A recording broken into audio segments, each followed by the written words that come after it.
ಆತ್ಮೀಯರೇ ನಮಸ್ಕಾರ.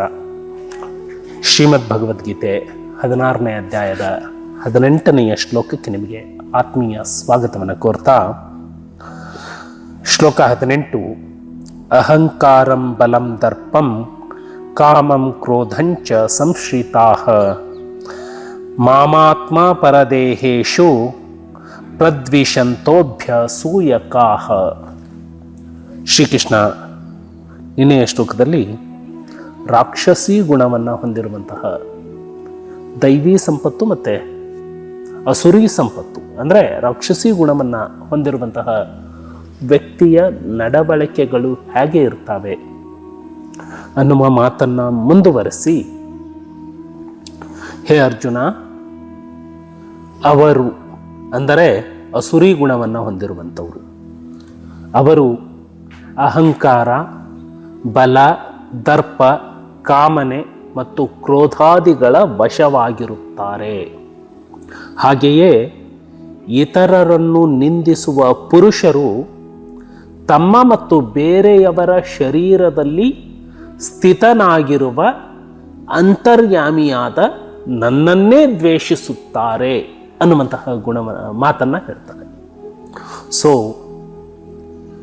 ಯಾರಲ್ಲಿ ಅಸುರಿ ಗುಣಗಳು ಇದ್ದಾವೆ ಅಂದರೆ ಅವರು ಯಾವಾಗಲೂ ಇನ್ನೊಬ್ಬರ ಬಗ್ಗೆ ಹಗುರವಾದ, ಅವರ ಬಗ್ಗೆ ತಾತ್ಸಾರದ, ನಿಂದನೆಯ ಮಾತುಗಳನ್ನು ಹೇಳ್ತಿರ್ತಾರೆ. ಇನ್ನೊಬ್ಬರನ್ನ ತಾತ್ಸಾರ ಗುಣದಿಂದ ನೋಡುವಂಥದ್ದು, ಇನ್ನೊಬ್ಬರನ್ನ ನಿಂದಿಸುವಂಥದ್ದು, ಇನ್ನೊಬ್ಬರನ್ನ ದ್ವೇಷಿಸುವಂಥದ್ದು, ಇದಕ್ಕೆ ಏನು ಕಾರಣ ಆಗಿರುತ್ತೆ ಅಂದರೆ ಅವರ ಒಳಗಡೆ ಇರುವಂತಹ ಅಹಂಕಾರ, ಅವರ ಬಲ ಅಂದರೆ ಅವರಲ್ಲಿ ಇರುವಂತಹ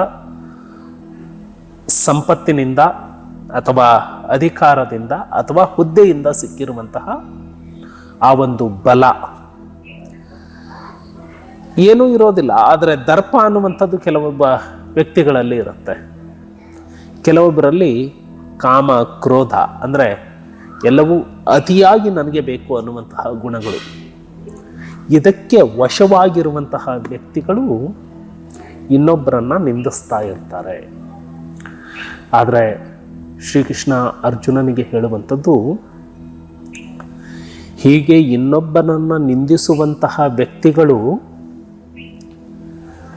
ತಮ್ಮ ಒಳಗೆ ಸ್ಥಿತವಾಗಿರುವಂತಹ ನನ್ನನ್ನೇ, ಹಾಗೆಯೇ ಬೇರೆಯವರ ದೇಹದಲ್ಲಿಯೂ ಅಥವಾ ಶರೀರದಲ್ಲಿಯೂ ಸ್ಥಿತನಾಗಿರುವಂತಹ ಅಂತರ್ಯಾಮಿಯಾದ ನನ್ನನ್ನೇ ದ್ವೇಷ ಮಾಡುತ್ತಾರೆ ಅಂತ. ಸೊ ಇಲ್ಲಿ ನಾವು ಬಹಳ ಸೂಕ್ಷ್ಮವಾಗಿ ಅರ್ಥ ಮಾಡ್ಕೊಳ್ಬೇಕು. ನಾವು ಇನ್ನೊಬ್ಬರನ್ನ ನಿಂದಿಸ್ತೇವೆ, ಇನ್ನೊಬ್ಬರ ಬಗ್ಗೆ ಕುಹಕದ ಮಾತನ್ನು ಆಡ್ತೇವೆ, ಇನ್ನೊಬ್ಬರನ್ನ ದ್ವೇಷಿಸ್ತೇವೆ, ಇನ್ನೊಬ್ಬರ ಮೇಲೆ ಕ್ರೌರ್ಯವನ್ನು ನಾವು ಪ್ರದರ್ಶಿಸ್ತೇವೆ ಅಂತ ಹೇಳಿದರೆ ಅದು ಅವರ ಮೇಲೆ ಮಾತ್ರ ಪರಿಣಾಮವನ್ನು ಬೀರೋದಿಲ್ಲ. ಯಾರು ನಿಂದಿಸ್ತಾರೋ ಅವರ ಒಳಗೂ ಕೂಡ ನಾನಿದ್ದೇನೆ, ಅಂದರೆ ಕೃಷ್ಣ ಪ್ರಜ್ಞೆಯಾಗಿ ನಾನಿದ್ದೇನೆ, ಆತ್ಮವಾಗಿ ನಾನಿದ್ದೇನೆ. ಅದೇ ಆತ್ಮ ಅವರು ನಿಂದಿಸುವಂತಹ ಶರೀರದಲ್ಲಿಯೂ ಕೂಡ ಅದೇ ನಾನಿದ್ದೇನೆ. ಹಾಗಾಗಿ ಅವನ ಶರೀರದ ಒಳಗೆ ಇರುವಂತಹ ನನ್ನನ್ನು ಅದೇ ರೀತಿ ಯಾರು ನಿಂದಿಸ್ತಾನಲ್ಲ ಅವನ ಒಳಗಡೆ ಇರುವಂತಹ ನನ್ನನ್ನೇ, ಅಂದರೆ ಆ ಅಂತಃಶಕ್ತಿಯನ್ನೇ, ಆ ಸಾಕ್ಷಿ ಪ್ರಜ್ಞೆಯನ್ನೇ ಅವರು ದ್ವೇಷಿಸ್ತಾರೆ. ಅಂದರೆ ಸ್ನೇಹಿತರೆ, ನಾವು ಇದನ್ನು ಅರ್ಥ ಮಾಡ್ಕೊಳ್ಬಹುದು. ನಾವು ಇನ್ನೊಬ್ಬರನ್ನ ದ್ವೇಷ ಮಾಡ್ತಾ ಇದ್ದೀವಿ ಅಂದರೆ ನಮ್ಮೊಳಗೆ ಇರುವಂತಹ ಪರಮಾತ್ಮನನ್ನ ಅಥವಾ ಆತ್ಮನನ್ನ ಅಥವಾ ನಮ್ಮ ಮೂಲ ಸ್ವರೂಪವನ್ನ ಅದನ್ನು ಕೂಡ ನಾವು ದ್ವೇಷ ಮಾಡ್ತಾ ಇದ್ದೀವಿ ಅಂತ ಅರ್ಥ. ಸೊ ಇನ್ನೊಬ್ಬರಿಗೆ ಕೆಡುಕನ್ನ ಉಂಟು ಮಾಡೋದು ಅಂತ ಹೇಳಿದ್ರೆ ಸ್ವತಃ ತನಗೆ ತಾನೇ ಉಂಟು ಮಾಡಿಕೊಳ್ಳುವಂತಹ ಕೆಡಕು. ಈ ಅನುಭವದ ಸಾರವನ್ನು ಜಗತ್ತಿಗೆ ಸಾರಿದ್ದು ಭಾರತ.